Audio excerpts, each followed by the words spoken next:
오늘 이 시간에는 당신은 거듭나셨습니까? 라는 제목을 가지고 말씀 증거하도록 하겠습니다. 제목을 함께 따라 하겠습니다. 당신은 거듭나셨습니까? 여러분, 오늘 이 설교의 제목을 보면서 어떠한 생각이 드셨습니까? 누군가 여러분에게 찾아와서 당신은 거듭났습니까? 라고 묻는다면 여러분은 어떻게 대답하시겠습니까? 좀 당황스럽고 부담스러운 질문이라고 여기고 그냥 웃어 넘기시겠습니까? 아니면 분명하게 네, 그렇습니다, 저는 거듭났습니다 라고 분명하게 대답하시겠습니까? 여러분, 우리가 이 질문 앞에서 바르게 직면하고 또 정직하고 또 확신 있게 대답해야 할 이유는 무엇이냐면, 이 질문은 단순한 질문이 아니라 우리의 영원한 생명과 직결되는 중요한 질문이기 때문입니다. 오늘 우리가 살펴볼 요한복음 3장 말씀은 우리에게 너무도 잘 알려진 말씀이죠.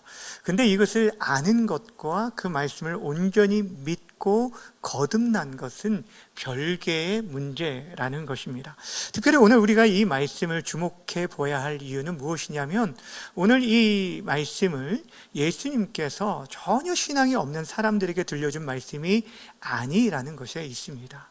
당시 유대사회에 존경받던 한 종교 지도자에게 주신 말씀이라는 것입니다. 이 자리에 있는 저와 여러분들이 그래도 어느 정도 신앙생활을 해왔다라는 그런 자부심을 가지고 있는 저와 여러분들에게 어쩌면 오늘 주시는 말씀이 바로 이 말씀이라는 것입니다. 그러기에 너무도 기본적인 질문인 당신은 거듭났습니까? 라는 이 질문 앞에 오늘 저와 여러분들이 정직하고 진실되게 대답할 수 있고, 또한 우리의 거듭남을 다시 한번 점검하면서 영원한 생명 얻는 구원이 어떻게 비롯되는지 오늘 말씀을 통해 확인하고 돌아가는 귀한 시간이 되어주기를 바랍니다.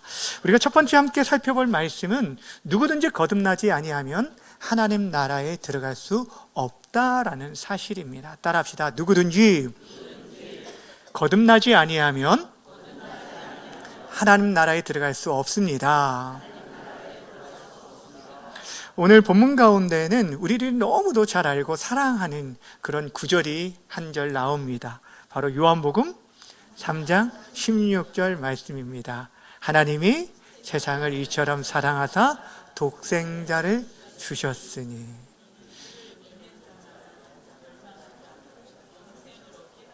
네, 여러분, 우리가 이 말씀을 복음 중에 복음이라고 부르고 기독교의 핵심이 잘 요약되어 있는 구절이라고 말을 하는데, 근데 우리가 하나 기억해야 할 게 있어요. 무엇이냐면 이 요한복음 3장 16절은 갑자기 이렇게 맥락 없이 갑자기 튀어나온 그런 말씀이 아니다라는 것입니다.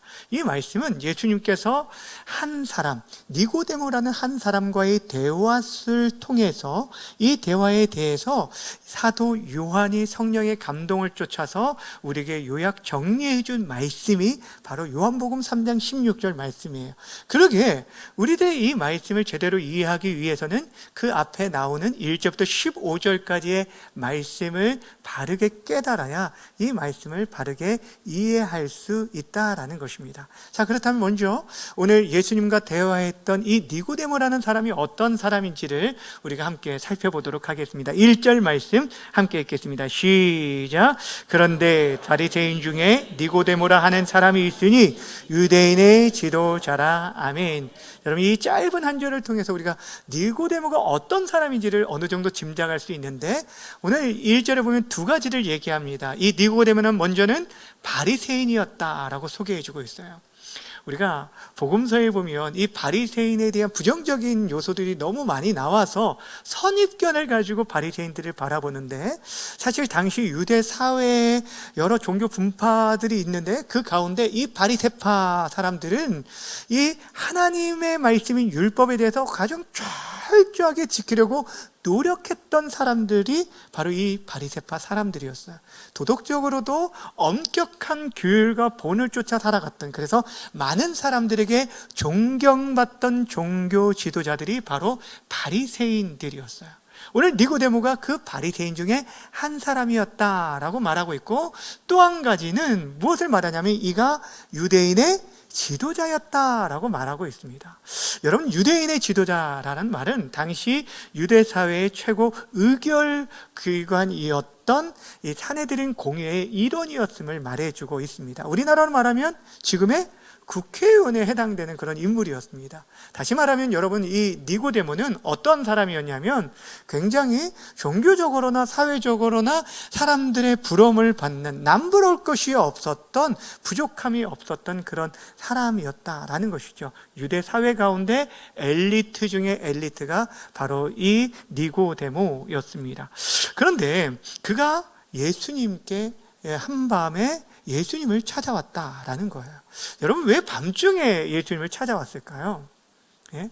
그것은 분명 사람들의 눈을 의식했기 때문이었을 것이고, 당시에 여러분 예수님을 곱지 않게 바라보던 이 종교 지도자들이 있었기 때문에 그들의 눈을 피하기 위함이었을 거예요.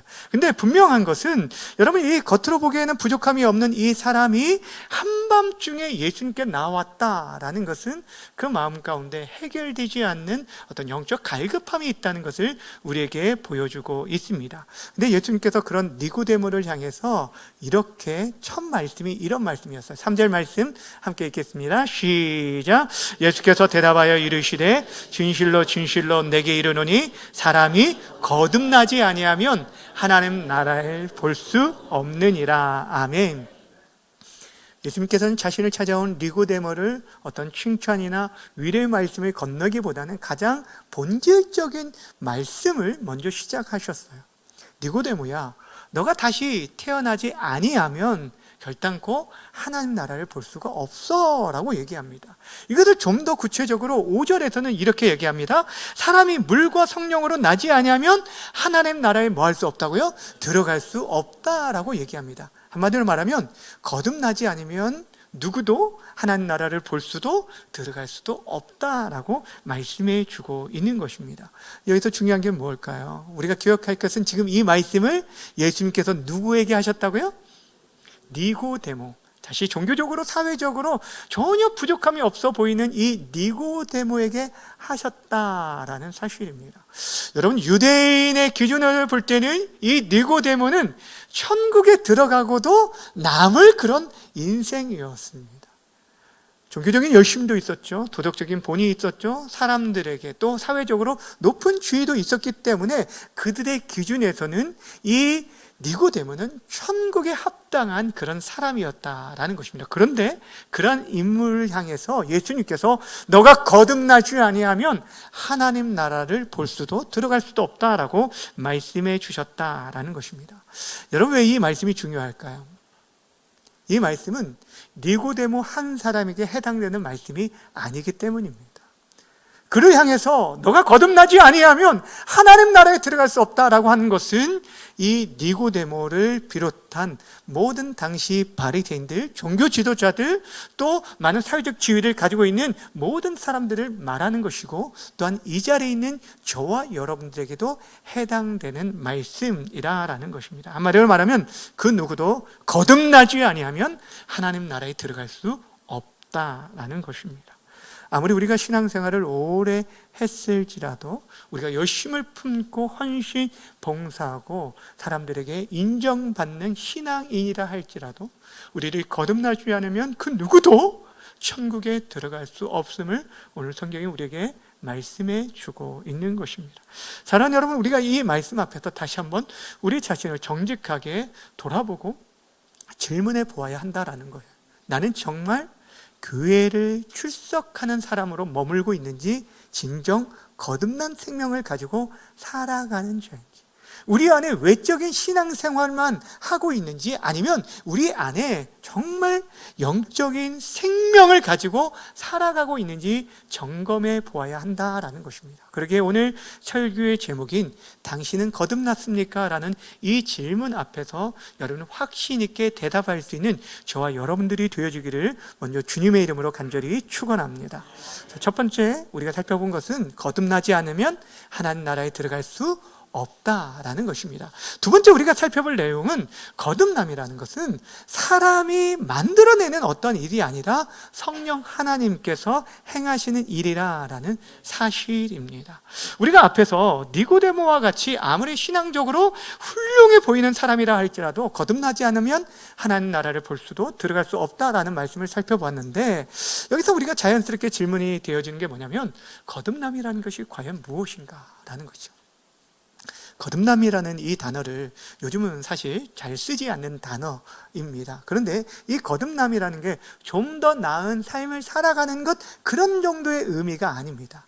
우리가 어떤 사람들이 과거의 그 삶을 청산하고 부정했던 그 부정직했던 그런 삶을 청산하고 새롭게 되었을 때 그 사람을 가리켜 자, 저 사람 거듭났네 라는 말을 사용하기도 하지만, 그런 수준의 거듭남이 성경에 말하는 거듭남이 아니라는 거예요. 성경에서 말하는 거듭남은 두 가지 의미를 포함하고 있는데, 첫 번째는 다시 태어난다라는 의미를 가지고 있고, 또 하나는 위로부터 난다라는 의미가 있습니다. 다시 태어나고 위로부터 난다. 다시 말하면 이것은 하나님께로부터 다시 태어난 사람, 이 사람이 거듭난 사람이라는 거예요.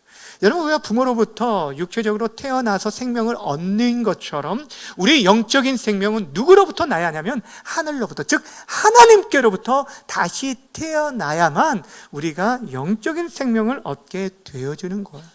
그런데 오늘 이 니고데모는 예수님의 이 말씀을 이해하지 못한 거예요.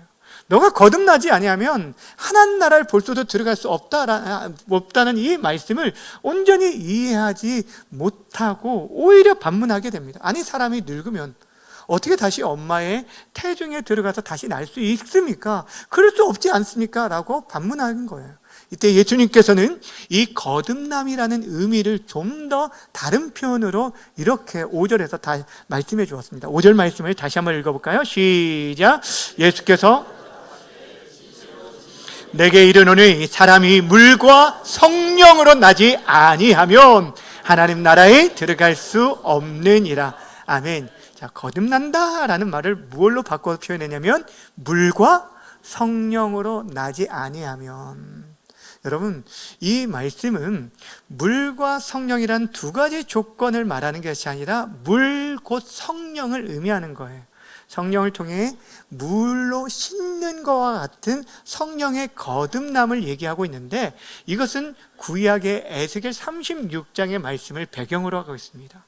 하나님께서는 이미 일찍이 우리에게 이렇게 약속해 주신 바가 있는데, 에스겔서 36장 25절부터 28절까지 좀 길지만 화면을 보면서 함께 읽겠습니다. 시작. 맑은 물을 너희에게 뿌려서 너희로 정결하게 하되, 곧 너희 모든 더러운 것에서 모든 우상 숭배에서 너희를 정결하게 하실 것이며, 또 새 영을 너희 속에 두고 새 마음을 너희에게 주되 너희 육신에서 굳은 마음을 제거하고 부드러운 마음을 줄 것이며, 또 내 영을 너희 속에 두어 너희로 내 율례를 행하게 하리니 너희가 내 규례를 지켜 행할지라. 내가 너희 조상들에게 준 땅에서 너희가 거주하면서 내 백성이 되고 나는 너희 하나님이 되리라. 아멘. 하나님께서 말씀하십니다. 너희가 내 백성이 되고 나는 너희의 하나님이 되리라 라고 말씀하시는데, 근데 이 약속에서 우리가 주목할 것이 있어요. 무엇이냐면 우리 인생에 무언가를 해야 한다라고 말하지 않는다라는 것입니다. 잘 말씀을 보세요. 너희가 스스로 씻어라 라고 하는 것이 아니라 내가 너희를 정결케 하겠다라고 말씀합니다. 스스로 마음을 새롭게 해라 라가 아니라 내가 새 마음을 너에게 주겠다라고 말합니다. 너희가 애쓰고 수고해서 이 율법을 지키라고 아니라 내가 새 영과 새 마음을 너에게 주어 율법을 행하게 하리라 라고 하시고 있다라는 걸. 무엇을 얘기하냐면 이 거듭남이라는 것은 우리가 스스로 애쓰고 수고하여 누리는 것이 아니라 하나님께서 친히 죄로 죽어간 인생들에게 개입하셔서 새 생명을 창조하신 하나님의 역사라는 사실입니다. 사랑하는 여러분, 그래서 예수님께서 이어서 6절에서 이렇게 말씀하신 거예요. 육으로 난 것은 육이요, 영으로 난 것은 영이다. 무엇을 얘기하냐면 우리 인간의 육체의 출생이라는 것은 아무리 훌륭해도 그 육 안에 머물 수밖에 없다는 거예요. 무엇을 얘기하냐면, 여러분, 우리 가운데 경건한 그런 집안에서 태어났다라고 해서 우리가 자동적으로 하나님 나라를 얻을 수 있는 것이 아니라는 거예요. 그것이 우리의 구원의 보장이 되어지는 것이 아니라는 것입니다. 우리가 정말 새 생명을 얻기 위해서는 모든 사람이 거듭나야 한다. 즉 다시 말하면 영적으로 다시 태어나야 함을 말씀해 주고 있는 것이에요. 예수님께서는 지금 니고데모가 이 말씀을 이해하지 못하기에 이 거듭남이라는 것을 바람에 비유해서 이렇게 소개해 주었습니다. 8절 말씀 함께 읽습니다. 시작. 바람이 임의로 불매 내가 그 소리는 들어도 어디서 와서 어디로 가는지 알지 못하나니 성령으로 난 사람도 다 그러하니라. 아멘.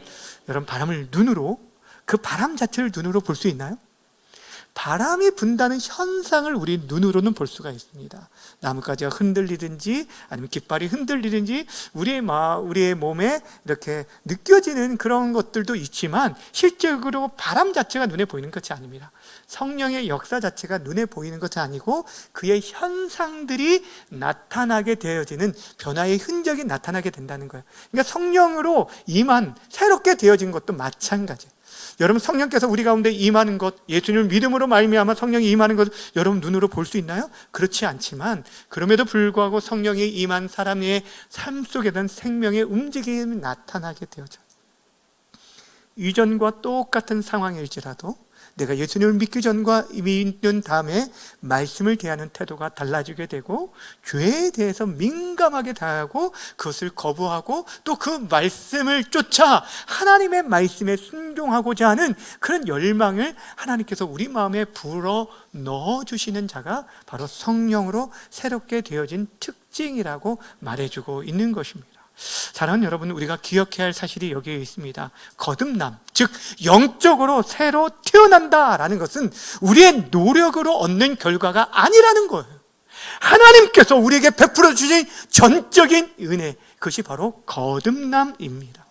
여러분, 우리 아이들이 태어난 것을 한번 생각해 보세요. 그들이 태어나기 위해서 애쓰고 수고하고 노력해서 엄마 뱃속에서 내가 나왔나요? 전혀 그런 사람은 한 사람도 없다라는 거예요. 그 모든 과정은 전적으로 부모에 의해 이루어진 거예요. 아니, 좀 더 엄밀하게 말하면 어머니의 해산의 수고를 통해 이루어지게 되었다라는 거예요. 우리의 영적인 생명도 마찬가지입니다. 거듭남은 인간의 노력이나 공로나 결단의 결과가 아니라 성령께서 우리 안에 새 생명을 주시는 하나님의 은혜의 역사임을 믿으시길 바랍니다. 그러게 바라고 원하기는 우리 안에 주신 새 생명이 하나님의 은혜의 역사임을 다시 한번 기억하면서 우리의 신앙생활이 그 은혜에 대한 감사의 고백과 삶이 되어지기를 주님의 이름으로 간절히 축원합니다. 자, 우리가 두 가지를 살펴봤어요. 누구든지 거듭나지 않으면 하나님 나라에 들어갈 수 없고, 또한 거듭남이라는 것은 사람에 의해 이루어지는 일이 아니라 성령께서 행하시는 일이라는 것을 살펴보았습니다. 그러니까 성령께서 주시는 생명의 역사예요. 근데 그 생명은 어떻게 얻게 되어지냐면 예수님께서 십자가에서 이룬 일을 믿는 믿음만이 우리가 생명 얻는 유일한 길이라는 것입니다. 이것이 우리가 마지막으로 살펴볼 내용입니다. 여러분, 예수님께서 니고데모에게 거듭남에 대해서 계속 말씀해 주셨지만 이 니고데모는 전혀 이해하지 못하고 오히려 반문합니다. 어떻게 이런 일들이 일어날 수 있습니까? 이때 예수님께서는 그에게 이 놀라운 생명이 어떻게 주어지는지 구원의 길에 대해서 아주 구체적으로 말씀해 주셨습니다. 다시 말해서 예수님께서는 이 거듭남이 우리의 노력이나 공로가 아니라 오직 믿음으로 이루어진다라는 이 사실을 구약의 한 사건을 통해서 우리에게 소개해 주었어요. 그 사건이 바로 광야에 있었던 놋뱀 사건입니다. 민수기 21장에 보면요, 이스라엘 백성들이 광야길을 걷는 중에 하나님께 불평함으로 인해서 불뱀이 나와서 그들을 물어 죽게 되어지는 사건이 일어나게 됩니다. 이때 모세가 하나님 앞에 엎드리게 됩니다. 이스라엘 백성들을 용서해 주시기를 구했을 때 하나님께서 그들에게 허락하신 구원의 방법을 한 가지 제시해 주었어요. 무엇일까요? 이 놋뱀을 만들어 장대에 높이 달고 그것을 바라보는 자마다 살게 될 것이다. 자, 민수기 21장 8절 말씀 함께 볼까요? 시작. 모세에게 이르시되 불뱀을 만들어 장대 위에 매달아 물린 자마다 그것을 보면 뭐하리라? 그것을 뭐하는 자요? 보는 자.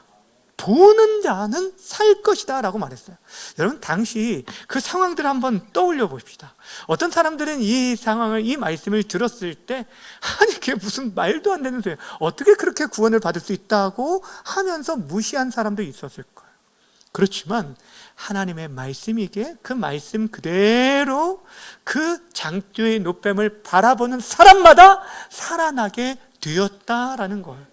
사랑하는 여러분, 그들에게 요구된 것은 다른 어떤 조건이 아니었습니다. 오직 믿음으로 바라보는 것, 그것 하나면 충분했습니다.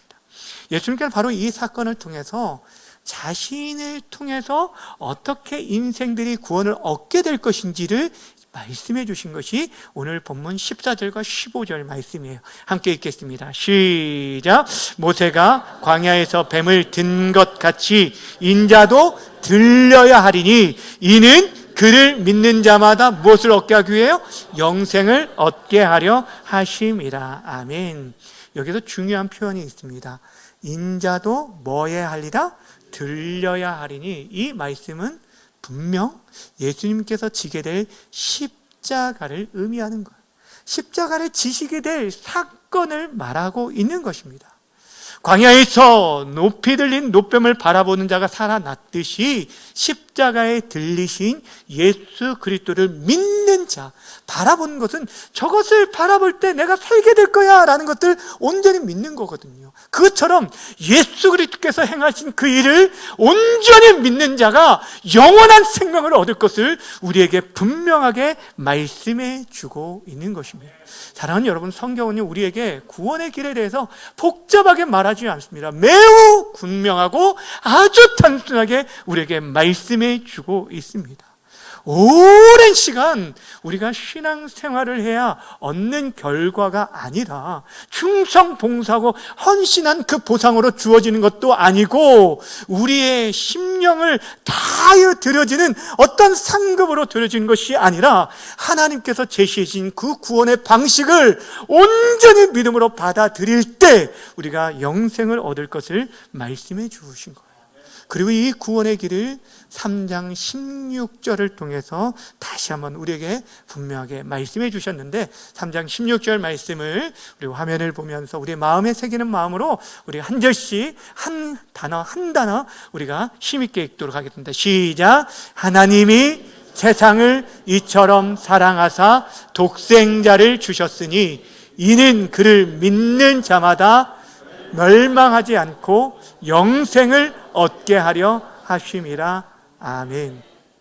여기 26절 말씀은 바로 14절과 15절 말씀을 요약해서 풀어서 설명해 준 것이에요. 그래서 이 시대에 우리가 어떻게 구원을 받게 될 것인지를 분명하게 말하면서 구원의 모든 요소들이 다 들어가 있어요. 구원의 근거가 무엇인지, 또 구원의 방법과 구원의 근거, 또 근원, 그리고 구원의 결과가 무엇인지를 말합니다. 여러분, 우리의 구원이 어떻게 이루어졌냐면 하나님의 사랑으로 비롯됐다는 거예요. 그 방법은 하나님 당신의 독생자를 주신 것이고, 그 구원의 조건은 예수 그리스도를 믿는 것이며 그 결과로 영생을 얻게 될 것을 말씀하고 있어요. 이때 그를 믿는 자마다 라고 할 때 어떠한 다른 제한을 두지 않아요. 믿는 어떠한 직분을 가진 자를 말하지 아니한다는 거예요. 어떤 배경이나 출신이나 그 모든 것들을 초월하여서 믿는 모든 자에게 영원한 생명이 얻을 것을 말씀해 주고 있다라는 것입니다. 사랑하는 여러분, 그런데 어떠한 그를 믿느냐, 단순히 예수님을 아는 자를 말하는 것이 아니라는 거예요. 믿는 자마다 구원을 받았다라고 하는데 예수님에 대해서 들어본 사람만을, 그런 자를 말하는 게 아니에요. 여러분이 종교란에 기독교라고 적은 사람을 말하는 것도 아니고 여러분의 현관에 교패가 붙어있는 사람을 말하는 것도 아닙니다. 여기서 말하는 그는 말 그대로 십자가에, 장대에 높이 올린 노뱀처럼 십자가에서 자신이 죄가 되어 사람들의 저주와 하나님의 진노와 심판을 받으신 예수 그리스도를 말하는 것이에요. 그리고 우리를 위해 죽으시고 다시 살아나신 예수 그리스도, 하나님의 아들, 그분을 믿는 자를 말하는 것입니다.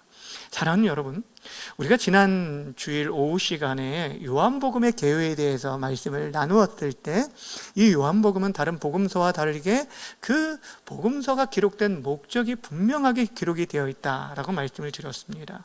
그 목적이 무엇이라고 말합니까?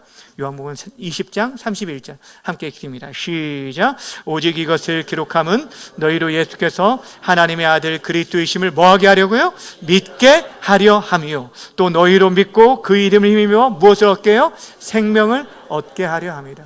여러분, 이것이 요한복음이 기록된 목적이에요. 그러니까 여러분들이 요한복음을, 지난주 제가 오후 예배에 참석하는 분들에게 숙제를 드렸는데 요한복음 다 읽어보셨죠? 5분 대답하셨네요. 예. 여러분, 요한복음 읽어보면 처음부터 끝까지 이 믿는다는 단어가 얼마나 많은지, 저는 이제 지난 주간에 이게 체크를 하면서 믿는다는 단어만 좀 체크를 하면서 읽었는데 정말 수십 번이 나옵니다. 이게 무엇을 얘기하고 있냐면, 우리로 하여금 예수님이 누구인지를 바로 알고 믿으라는 거예요. 그리고 그분을 믿음으로 인해서 생명을 얻게 하기 위해서 성경이 기록된 거예요. 여러분, 요한복음에서 계속적으로 한 분, 예수 그리스도를 우리에게 소개해주고 있는 이유가 무엇이냐면, 그분을 통해서만 우리가 영원한 생명을 얻기 때문에 이것을 말씀해 주고 있는 것이에요. 우리가 잘 알고 있는 중세 시대의 종교개혁자인 마틴 루터가요, 그도 처음에는 자신의 종교적 열심과 선행으로 구원을 이루려고 애썼던 사람이었어요. 그래서 그가 수도원에 들어가서 열심히 수도에서 수양을 받고 기도에 또 전진하고, 또 자신의 마음 가운데 조금이라도 꺼리낌이 있으면 고해성사를 하고 회개하는 일들을 감당해서, 심지어는요 자신의 죄의 문제를 해결받기 위해서 이 당시 수도원을, 그 돌계단을 무릎으로 기어 오르면서 그런 고행까지 감행했던 사람이 바로 이 마틴 루터였어요. 근데도 불구하고 오히려 그 마음 가운데 무거운 죄의 짐이 억눌려 있는 중에, 로마서 말씀을 읽는 중에 오직 의인은 믿음으로 말미암아 살리라 라는 이 말씀을 보게 된 거예요.